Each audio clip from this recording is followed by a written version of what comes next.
إن الحمد لله نحمده ونستعينه ونستغفره ونعوذ بالله من شرور أنفسنا ومن سيئات أعمالنا من يهده الله فلا مضل له ومن يضلل فلا هادي له وأشهد أن لا إله إلا الله وحده لا شريك له وأشهد أن محمدا عبده ورسوله يا أيها الذين آمنوا اتقوا الله حق تقاته ولا تموتن إلا وأنتم مسلمون يا أيها الناس اتقوا ربكم الذي خلقكم من نفس واحدة وخلق منها زوجها وبث منهما رجالا كثيرا ونساء واتقوا الله الذي تساءلون به والأرحام إن الله كان عليكم رقيبا يا أيها الذين آمنوا اتقوا الله وقولوا قولا سديدا يصلح لكم أعمالكم ويغفر لكم ذنوبكم ومن يطع الله ورسوله فقد فاز فوزا عظيما وإن خير الكلام كلام الله وخير الهدي هدي محمد صلى الله عليه وسلم وإن شر الأمور محدثاتها وكل محدثة بدعة وكل بدعة ضلالة وكل ضلالة في النار أما بعد. Donc hier on a terminé le cours en expliquant qu'il y avait trois catégories de personnes et disons trois positions par rapport au sujet des nawaqid al-Islam, au sujet des choses qui annulent l'islam d'une personne. Et on a expliqué qu'il y a donc deux extrêmes et une position qui est au juste milieu. On a commencé à parler du premier cas, ou de la première catégorie de personnes, ce sont ceux qui ont exagéré dans le takfir et qui ont jugé les gens comme étant des kuffars, comme les khawarij, qui ont fait sortir de l'islam des musulmans qui ont commis des grands péchés. Donc on a expliqué leurs caractéristiques, on a parlé d'eux. Maintenant, le cheikh explique un principe qui a rapport avec les fondements de la croyance islamique dans les questions d'aqida par rapport au kufr lui-même, par rapport au kufr et au shirk et au nifaq. Le cheikh il dit, et en fait il explique ça, c'est dans le but de faire comprendre où a été l'erreur des khawarij dans leur fondement et dans leur manhaj.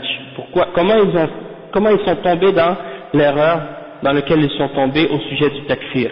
Donc le cheikh il dit وهذا سببه أخذ النصوص التي تدل بظاهرها على الكفر أو على الشرك أخذوها على ظاهرها دون أن يجمعوا بينها وبين النصوص الأخرى التي تفسرها وتوضحها فإن الكفر ينقسم إلى قسمين كفر أكبر وكفر أصغر والشرك ينقسم إلى قسمين شرك أكبر وشرك أصغر الشرك الأكبر والكفر الأكبر يخرجان من الدين وينقضان الإسلام والشرك الأصغر والكفر الأصغر لا يخرجان من الدين ولكنهما ينقصان الإسلام والإيمان.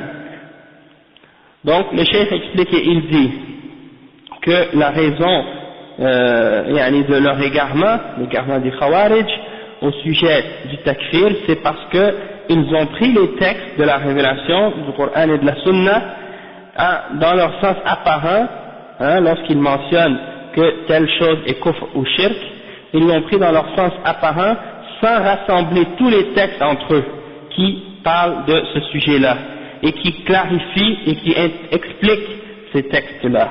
Et donc, il est important de comprendre que le kufr est divisé en deux catégories. Premièrement, il y a le kufr majeur et le kufr mineur. Et il y a le shirk majeur et il y a le shirk mineur. Et le shirk majeur et le kufr majeur, c'est deux catégories ou bien c'est une catégorie, par exemple le kufr majeur et le shirk majeur, c'est ce qui fait sortir quelqu'un de la religion et qui détruit complètement son islam. Tandis que le shirk mineur et le kufr mineur, ou le petit shirk et le petit kufr, eh bien ceux-là ne font pas sortir complètement de la religion, ils font seulement diminuer la foi d'une personne et ils font seulement diminuer la force et la valeur de son islam, mais il ne le fait pas sortir de l'islam au complet. Donc ça c'est quelque chose d'important à comprendre. parce que les gens qui n'ont pas compris ça, ils sont tombés dans l'extrême, ils sont tombés dans les extrêmes, et ils ont fait sortir de l'islam des gens parce qu'ils commettent des péchés, et ils les ont fait sortir de la religion parce qu'ils ont cru que le shirk mineur était équivalent ou comparable avec le shirk majeur, et donc ils les ont fait sortir de l'islam à cause de ça, parce qu'ils ont pris des textes dans leur sens apparent sans les ramener à d'autres textes qui les expliquent ces textes-là.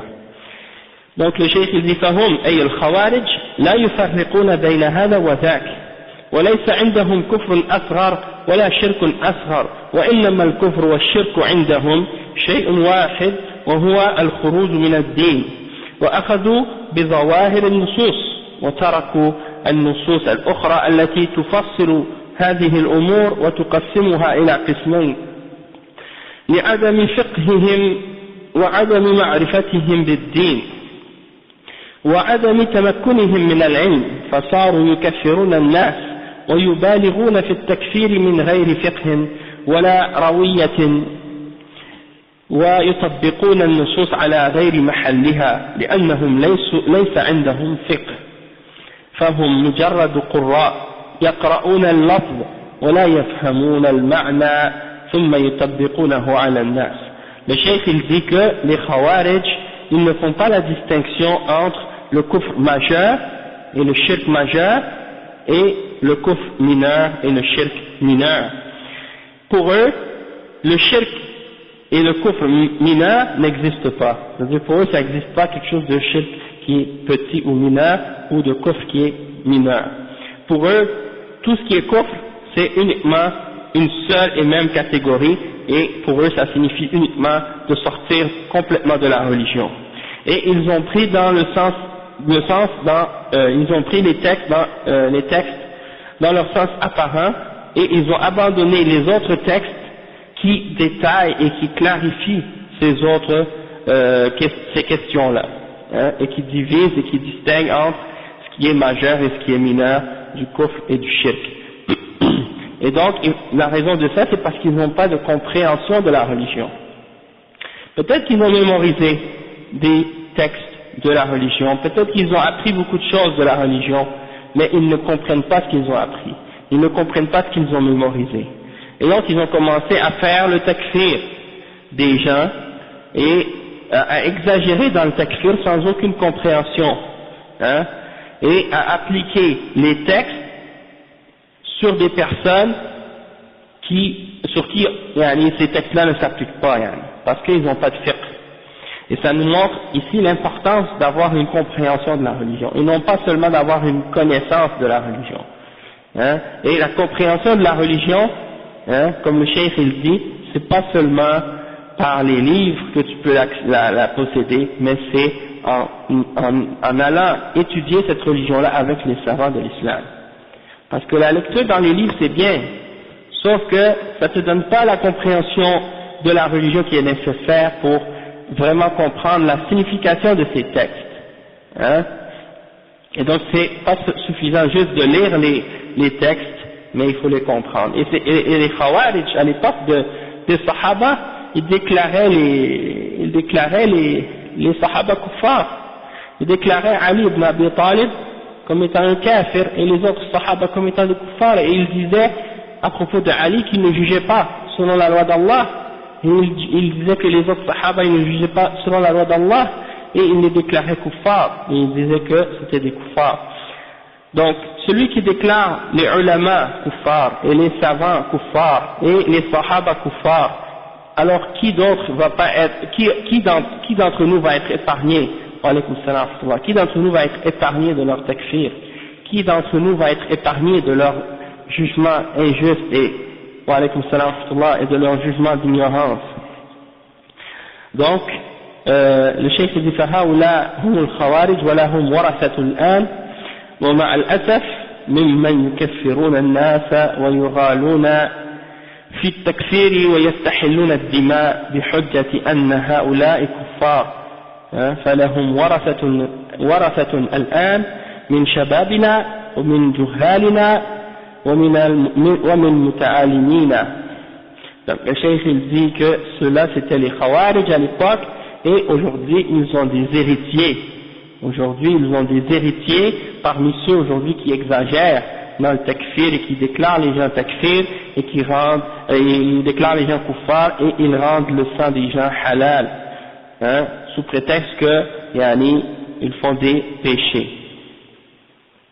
Et ils rendent leur sang halal sous prétexte qu'ils sont des kuffars à cause des péchés qu'ils ont faits. Et donc, ils sont les héritiers des premiers Khawarij, et ils sont présents actuellement parmi les jeunes, parmi nos jeunes, et parmi ceux qui lisent des livres et qui jugent par leur propre compréhension par rapport aux gens. Ils décident qui est musulman, qui n'est pas musulman, sans aucune connaissance. Et même parfois parmi les awam, parmi les musulmans ordinaires qui n'ont pas étudié la science religieuse, la science islamique, il y a des gens qui prient, qui vont à la mosquée normale, puis des fois ils vont voir quelqu'un qui fait un péché, et puis ils vont dire, ah lui c'est pas un musulman, ou bien quelqu'un qui fait ça il n'est pas musulman. Pas par connaissance, ils disent pas ça par connaissance, ils disent ça juste pour dire que des fois la façon dont ils le disent c'est pour essayer de dire un vrai musulman il ne fait pas ça. Mais eux la façon qu'ils le disent c'est comme s'ils disent non il n'est pas musulman. Et ça en réalité c'est une forme de takfir en réalité. Parce que tu dis que quelqu'un n'est pas musulman, même si tu le penses pas vraiment, même si tu le dis pas dans ce sens-là, la parole que tu dis ça a une implication et c'est grave de dire ça de cette façon-là, même si c'est pas dans ce sens-là. Donc il faut faire comprendre à ces gens-là qu'on n'a pas le droit de dire ça à propos des gens. Si tu veux dire que la personne elle agit pas comme un vrai musulman en faisant de l'injustice ou en faisant des péchés, tu le dis, tu peux dire oui cette personne-là elle agit pas comme un vrai musulman devrait agir.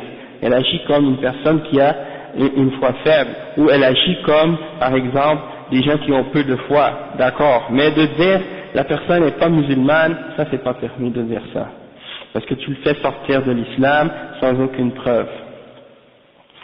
Le cheikh il dit والطرف الثاني المرجئة الذين يقولون الإيمان بالقلب ولم يدخلوا فيه العمل وبعضهم يقول لا يدخل فيه القول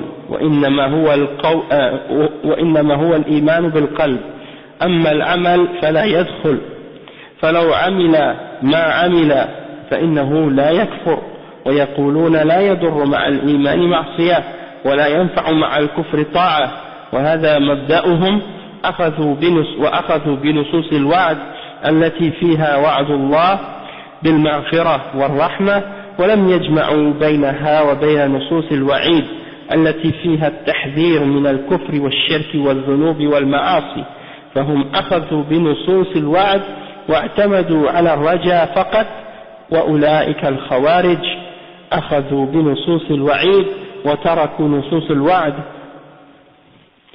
والرحمة والرجاء فأخذوا بجانب الخوف واشتد بهم الخوف وغلبوا جانب التكفير على الناس واستحلوا دماءهم وأموالهم بهذا المذهب الفاسد. ما شاء الله.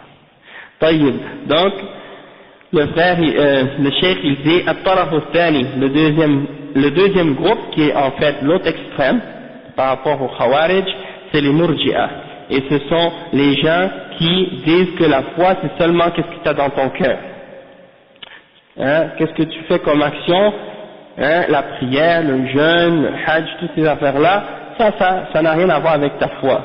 Hein, peu importe qu'est-ce que tu fais comme acte de piété, pour eux ça veut rien dire. La foi c'est uniquement ce que tu as dans le cœur. Donc qu'est-ce que ça veut dire ça pour eux? Ça veut dire que même si eux ils ne font pas la salat, ils ne font pas le hajj, ils ne font pas le jeûne de Ramadan, ils ne prient pas, ils font tout ce qui est haram, pour eux ils peuvent être meilleurs croyant selon eux que celui qui prie, qui jeûne, qui fait tous les actes obligatoires et qui s'écarte de tout ce qui est haram. Et souvent on entend ça de la bouche des gens qui sont ignorants de l'islam.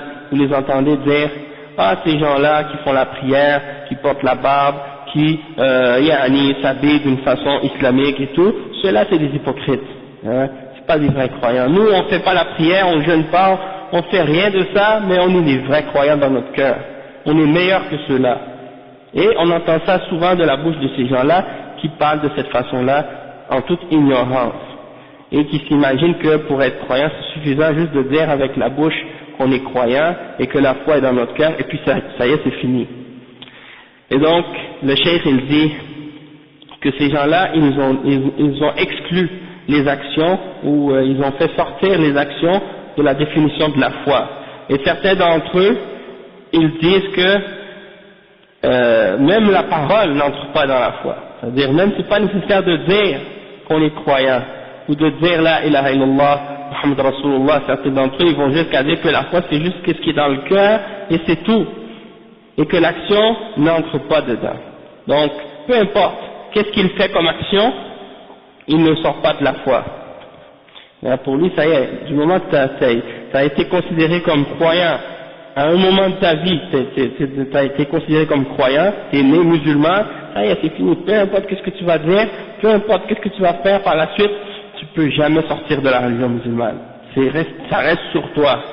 C'est comme quelque chose qui fait partie de toi, comme par exemple ta main ou tes jambes ou ton corps, ça fait partie de ton être. Tandis que celui qui est converti à l'islam pour eux, eh ben, peu importe ce qu'il fait, ça n'est jamais égal à un musulman qui est né parce que il est converti. Il y a des gens qui pensent comme ça, qu'ils ne voient pas que la foi, que l'islam c'est une conviction, c'est une croyance, c'est une aqida. Pour eux, c'est plutôt une appartenance et quelque chose que tu as en toi, puis ça y est, c'est fini. Une fois que tu l'as, il n'y a rien qui peut te faire sortir de cette chose-là. Et ils disent que peu importe ce que tu fais comme péché, ça ne peut pas nuire à ta foi. Donc pour eux, la foi, elle n'augmente pas, elle ne diminue pas, elle est toujours au même degré, au même niveau et à la même intensité. Hein. Et ils disent que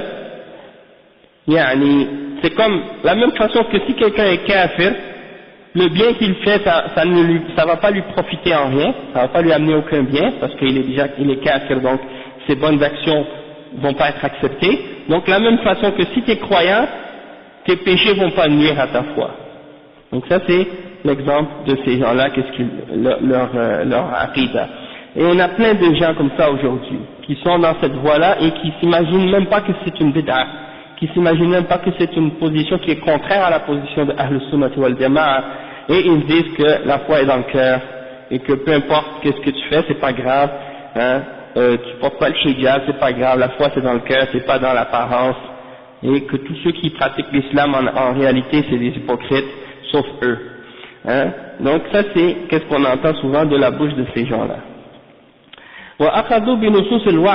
Ils ont pris les textes qui parlent de la promesse d'Allah subhanahu wa ta'ala, du paradis et de la miséricorde et du pardon, hein, tous les textes dans lesquels Allah subhanahu wa ta'ala dit qu'il est Ghafurun Rahim. Hein. Vous avez souvent des gens comme ça, hein, quand ils font des choses qui sont haram, ils te disent Allah Ghafurun Rahim.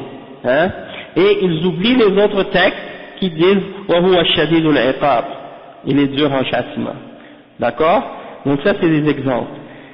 Donc ils prennent juste les versets qui parlent de la promesse d'Allah, du pardon et de la miséricorde, et ils n'essaient pas de réunir entre ces textes-là, c'est-à-dire entre les textes de la menace du châtiment, yarhamukallah, et les textes qui promettent là le pardon et la miséricorde. Donc ils ne les prennent pas ensemble, ils les séparent et ils prennent juste une partie des textes et ils laissent les autres.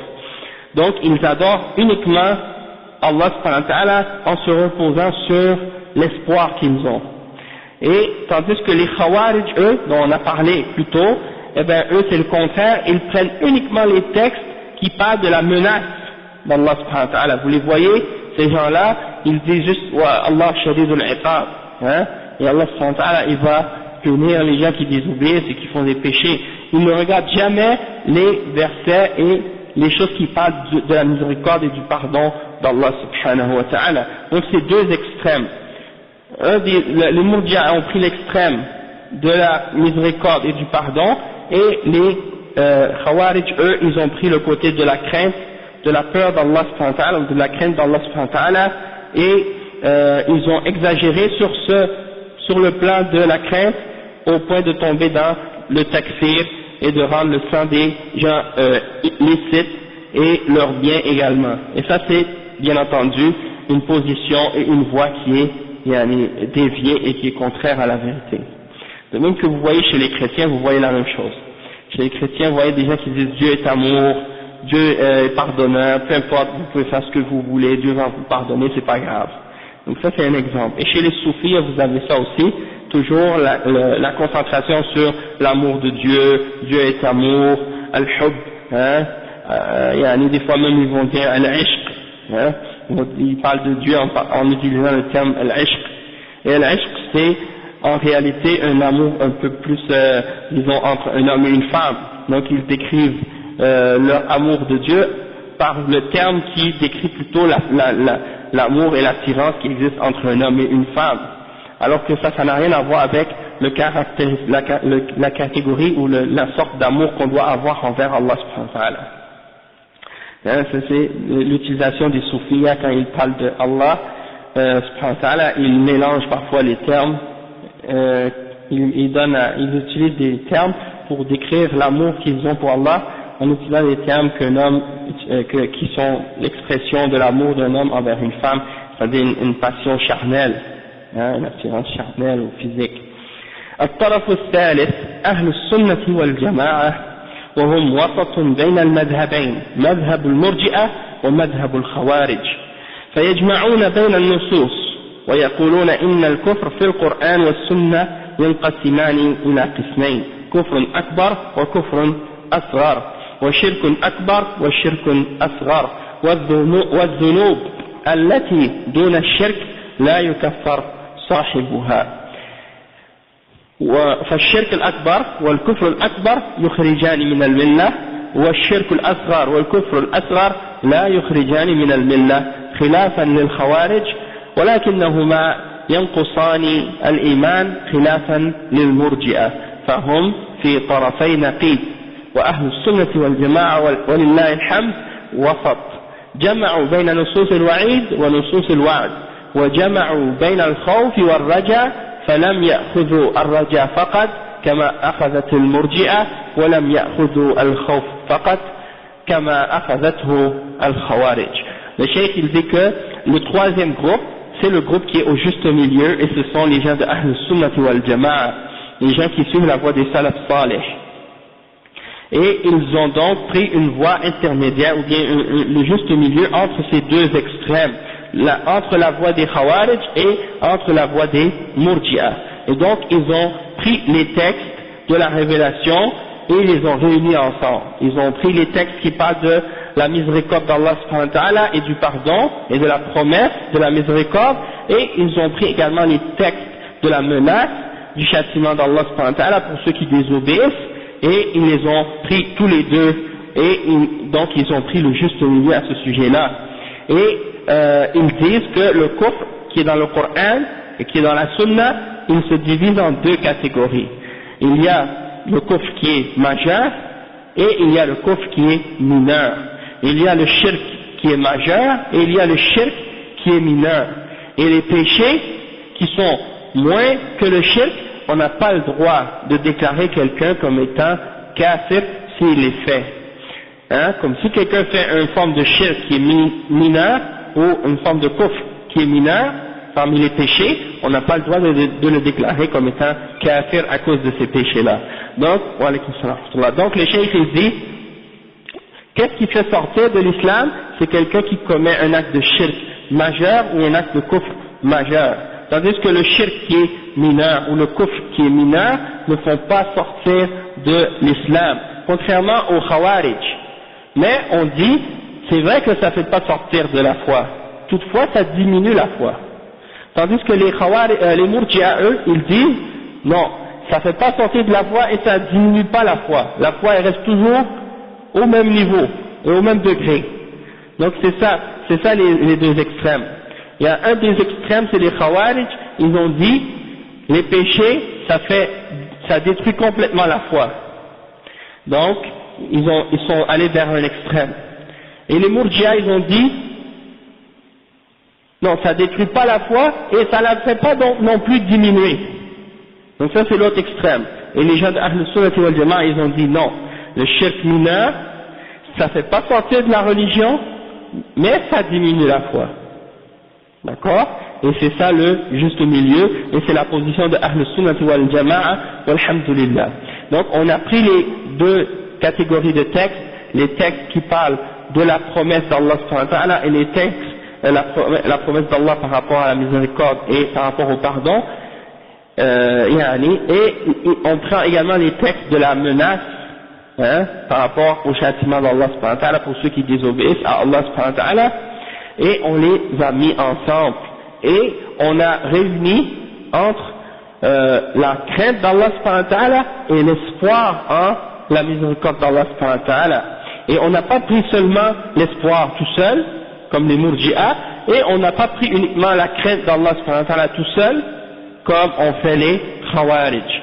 Ensuite, le Cheikh dit فَمَنْ عَبَدَ اللَّهَ بِالْخَوْفِ فَقَدْ فَهُوَ خَارِجِي ومن عبد الله بالرجاء فقط فهو مرجئ ومن عبد الله بالحب فقط فهو صوفي ومن عبد الله بالخوف والرجاء والحب والرغبة والرهبة فهو موحد سني فهذا هو التفصيل في هذه المسألة العظيمة. Donc le cheikh il dit quiconque a adoré Allah subhanahu wa ta'ala par la crainte seulement, alors c'est un khariji, il est parmi les khawarij.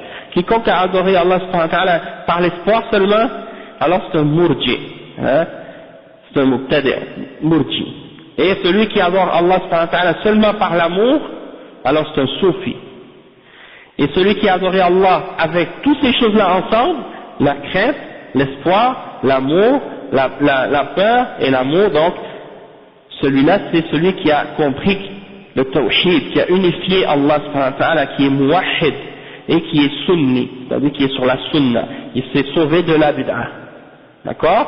Et après il dit فهذا هو التفصيل في هذه المسألة العظيمة. Voilà la position de justice et les détails qui ont rapport avec cette question qui est une grande question parmi les questions de la foi.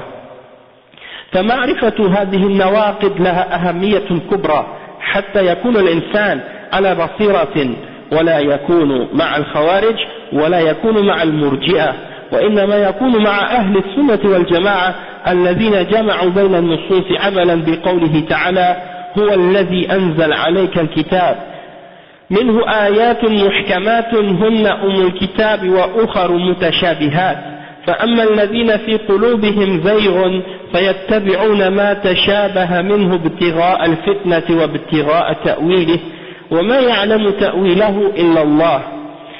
Le cheikh il dit donc que de connaître les choses qui annulent l'islam d'une personne, ça c'est quelque chose qui a une grande importance pour qu'une personne puisse suivre l'islam avec une compréhension et une connaissance correcte, pour qu'il ne tombe pas avec les Khawarij et pour qu'il ne tombe pas avec les Murji'a, mais qu'il reste avec Ahl Sunnah wal Jama'a, ceux qui ont réuni entre les textes de la révélation, qui ont rapport avec la menace et qui ont rapport avec la promesse, et qui agissent selon le verset dans lequel Allah subhanahu wa ta'ala il dit, le verset 7 dans Surat Al-Imran, c'est-à-dire que Allah subhanahu wa ta'ala il dit c'est lui qui a fait descendre sur toi, ô Muhammad sallallahu alayhi wa sallam, le livre, et parmi les versets de ce livre il y en a qui sont muhkamat, c'est-à-dire qui ont un sens clair et explicite, qui ne peuvent pas avoir plusieurs significations, et ceux-là sont à la base même du livre, c'est ceux-là qui sont à la base du livre, tandis qu'il y en a d'autres versets, parmi les versets du Coran, qui sont mutashabihat, c'est-à-dire qui peuvent avoir plusieurs façons d'être, qui peuvent être comprises de différentes façons.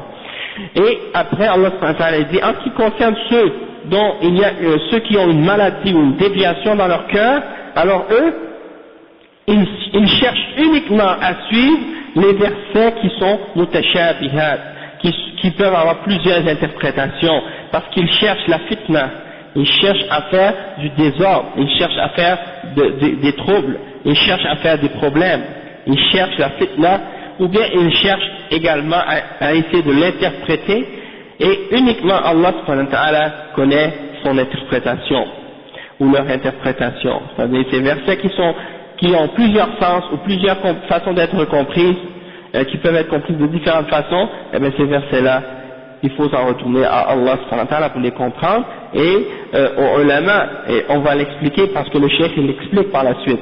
Il dit الذين في قلوبهم زيغ منهم الخوارج والمرجئة. Ceux qui ont une déviation dans le cœur, ce sont les gens de bid'a en général, mais en particulier les khawarij et les murji'a. الخوارج أخذوا بالمتشابه والمرجئة أخذوا بالمتشابه ولم يردوا المتشابه إلى المحكم لأن القرآن يفسر بعضه بعضا ويبين بعضه بعضا. أما أهل السنة الراسخون في العلم أخذوا بالأمرين، ردوا المتشابه إلى المحكم وفسروا المتشابه بالمحكم فاهتدوا إلى الحق. والراسخون في العلم يقولون آمنا به كل من عند ربنا المحكم والمتشابه كلام الله لا يتناقض وكلام رسول الله صلى الله عليه وسلم لا يتناقض، فجمعوا بين هذا وهذا وفسروا هذا بهذا وقيدوا هذا بهذا. هذه طريقة الراسخين في العلم. أما أهل الضلال فهم يقولون بطرف وهو المتشابه. Donc le cheikh il explique ici et il dit que ceux qui ont une déviation dans le cœur, comme on a dit, c'est les gens de bid'a, les khawarij et les mu'tazila, et ils prennent uniquement les versets qui peuvent avoir plusieurs interprétations ou plusieurs significations, et ils laissent qu'est-ce qui est muhkam, ils laissent qu'est-ce qui est clair et explicite. Et la manière des ulama de Ahl Sunnati wal Jama'a pour comprendre l'islam, pour comprendre la révélation, quand il y a des versets qui sont pas clairs ou des versets qui peuvent être interprétés de différentes façons, qu'est-ce qu'ils font pour les comprendre ces versets? Ils prennent qu'est-ce qui est mutashabih, qu'est-ce qui peut avoir plusieurs explications, et ils les ramènent aux versets qui sont clairs et explicites, les muhkamat, pour bien les comprendre comme il faut. Ils les interprètent pas selon leur propre compréhension eux-mêmes, mais ils ramènent ces versets-là aux bases du livre, qui sont les versets clairs et explicites, al-muhkamat. Donc, le cheikh il dit parce que le Coran il s'explique lui-même. Il y a des versets qui expliquent d'autres versets. Il y a des versets qui ne sont pas clairs, qui sont expliqués par d'autres versets qui sont clairs. Ou bien des fois, il y a des versets qui ne sont pas clairs, qui sont expliqués par des hadiths du prophète sallallahu alayhi wa sallam qui sont clairs. Et donc c'est comme ça que les ulama comprennent le Coran et comment ils expliquent le Coran. Et ça, ceux qui font ça, ce sont ar-rasikhuna fil ilm, ceux qui sont fermement ancrés dans la science et qui connaissent les deux, qui connaissent comment ramener les textes ensemble lorsqu'il y a une apparente contradiction. Vous savez, lorsqu'en apparence les textes sont contraires ou contradictoires dans l'esprit de certains, parmi les ignorants, eux ils savent comment les réunir ensemble et les remettre ensemble pour les comprendre dans le sens réel dans lesquels ils ont été révélés.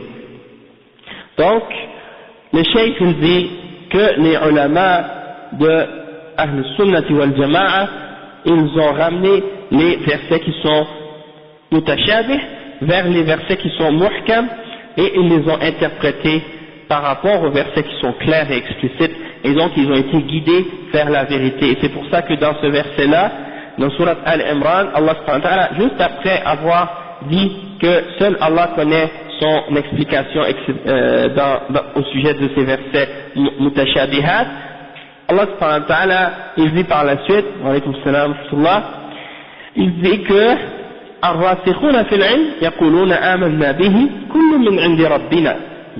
Les gens qui sont fermement ancrés dans la science, et la science est entrée fermement dans leur cœur, ceux-là ils disent nous y croyons, tout ça, ça vient de notre Seigneur. Et donc, qu'est-ce qui est muhkam et qu'est-ce qui est mutashabih, ça fait tout ça, ça fait partie de la parole d'Allah subhanahu wa ta'ala, c'est la vérité, et il n'y a pas de contradiction entre ces versets-là. De même que la parole du prophète sallallahu alayhi wa sallam, il n'y a pas de contradiction entre ces paroles et entre les paroles d'Allah subhanahu wa ta'ala. Et donc, ils réunissent entre les textes et ils les expliquent. Ils expliquent qu'est-ce qui est mutashabih par ce qui est muhkam. Et ils limitent qu'est-ce qui est mutashabih par qu'est-ce qui est muhkam. Et ça c'est la voie et la méthode des savants de l'islam. En ce qui concerne les gens de l'égarement, alors eux, ils prennent juste une partie, c'est-à-dire qu'est-ce qui est mutashabih, qu'est-ce qui peut avoir plusieurs interprétations, et ils se basent là-dessus pour tromper les gens. C'est ça ce qui se passe. Ils utilisent ces versets-là pour pouvoir jouer avec la tête des gens et pour pouvoir leur faire croire à ce qu'ils veulent. Et vous remarquez ça parfois quand vous écoutez des conférences des gens de Dalal et des gens de Bid'ah, subhanallah, ils ne mentionnent jamais de preuves. Hein? Ils vont parler pendant 2-3 heures sans jamais mentionner une ayah dans le Coran ou un hadith. Et s'ils vont mentionner une ayah, c'est une ayah qui est très très très générale. Donc vous allez les voir par exemple parler des sujets très très graves et très très importants dans la vie des gens qui ont rapport avec soit la politique ou avec l'économie ou des grandes questions que les ulama ont expliquées et clarifiées dans des volumes.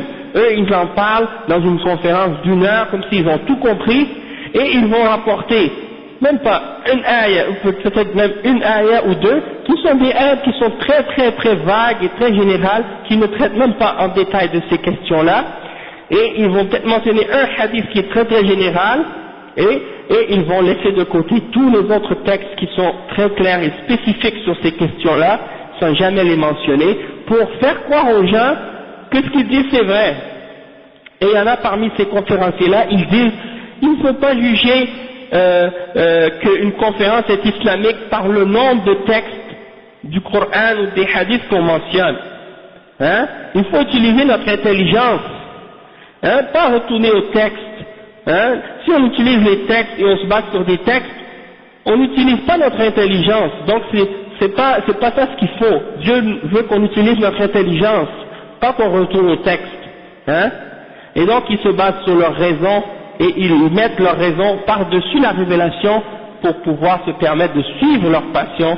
Et étant donné que les gens auxquels ils s'adressent sont pas des gens qui ont étudié l'islam ou des gens qui ont étudié la charia, ils acceptent tout ce que ces gens-là leur donnent parce qu'en même temps parfois c'est en accord avec leur passion et leur désir et aussi parfois ils sont ignorants et ils n'ont pas de moyens pour répondre et critiquer et réfuter ce que cet orateur ou cette personne qui donne cette conférence-là est en train de dire. Et donc ils se laissent égarer par la suite à cause de ça. Et donc il faut bien faire attention au sujet des gens qui te disent des choses pareilles. Donc ça fait partie des gens qui suivent al-mutashabih. Ils suivent ce qui est pas clair dans le Coran et ils laissent tomber ce qui est clair et explicite.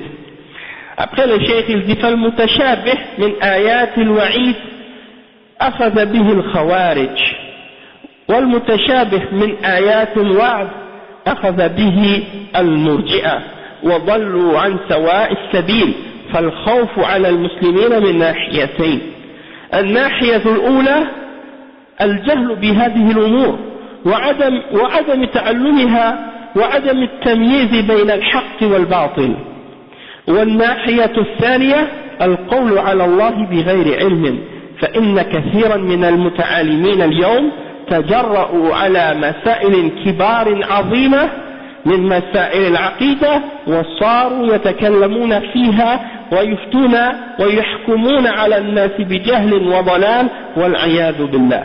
Donc le cheikh il dit que en ce qui concerne les versets qui sont yani mutashabih et qui parlent de la menace du châtiment d'Allah subhanahu wa ta'ala pour ceux qui font le kufr ou le shirk ou qui désobéissent à Allah subhanahu wa ta'ala, eh bien ceux qui ont pris ces textes-là c'est les khawarij, ils ont pris les mutashabih à ce sujet, et ceux qui ont pris le mutashabih au sujet de la promesse de la miséricorde d'Allah subhanahu wa ta'ala, eh bien ça c'est le murji'a, hein? Et donc étant donné qu'ils ont suivi les mutashabih, ils se sont égarés du droit chemin. Alors le musulman doit craindre pour sa religion de deux points de vue à ce sujet-là. Le premier point de vue sur lequel il doit craindre premièrement, c'est le fait que la personne ignore les questions qui ont rapport avec nawaqid de l'islam, les choses qui ont rapport avec des choses qui annulent l'islam d'une personne, et de ne pas les apprendre. Alors le fait de ne pas les connaître Et le fait de ne pas les étudier et de ne pas les apprendre, ça fait en sorte que tu ne peux pas distinguer entre ce qui est vrai et ce qui est faux dans ces affaires-là. Et ça, si vous regardez bien, c'est malheureux, mais c'est à ça qu'appellent les gens qui suivent les jama'at, les jama'at et les groupes de bid'a aujourd'hui. Que ce soit les ikhwan al-muslimin, que ce soit les jama'at al-tablir, que ce soit les autres jama'at, quand vous allez avec ces gens-là dans leurs conférences, ou dans leurs cours, ou dans leur bayan à la mosquée, pour l'établir, ou leur jalassat, quand ils s'assoient, quand ils parlent de l'islam, ils ne vont jamais mentionner rien qui a rapport avec nawaqid de l'islam, les choses qui annulent l'islam d'une personne. Et quand vous allez avec les ikhwa, c'est la même chose, ils vont vous parler d'économie, ils vont vous parler de politique, ils vont vous parler de management, ils vont vous parler d'informatique, ils vont vous parler de tout ce qui a rapport avec la dunya, mais les fondements de l'islam, qu'est-ce qui est tawhid, qu'est-ce qui est kufr, qu'est-ce qui est shirk, qu'est-ce qui annule ton islam ou non, ils n'en parleront jamais. Et qu'est-ce qui fait tomber les jeunes dans le takfir et dans l'égarement à ce sujet-là? C'est justement le fait que ces gens-là coupent les jeunes musulmans de l'apprentissage de ces fondements de l'islam. Et donc qu'est-ce qui arrive comme conséquence par la suite? C'est qu'étant donné qu'ils n'ont rien appris de ces choses-là, les gens des Khawarij viennent leur parler par la suite. Parmi les Khawarij et les takfiriyin et les djihadiyin, ils s'approchent d'eux, et étant donné que c'est des ignorants, ils leur lancent des shubuhat à ces sujets-là, et ces gens-là tombent facilement avec eux dans leur shubuhat et dans leur fitan et dans leur shahawat. Tandis que les jama'at tabligh, c'est la même chose. Ils vont jamais parler de ces choses-là. Ils vont juste parler des choses pour soi-disant, des choses qui vont nous réunir, et ils se taisent là-dessus. Donc, quand les takfirines viennent leur parler, ils leur lancent des shubuhat, ils leur disent des trucs, et tout de suite, ils tombent avec eux également, à cause du fait qu'ils se taisent à ce sujet-là et ils n'en parlent pas. Donc, on va s'arrêter ici, Inch'Allah, pour aller faire la salat, et on continuera après la salat bi'idhnillah à partir de ce point, parce qu'il y a beaucoup de choses à clarifier à ce sujet-là, Inch'Allah. Subhanakallahumma wa bihamdik, ashhadu an la ilaha illa anta, astaghfiruka wa atubu ilayk.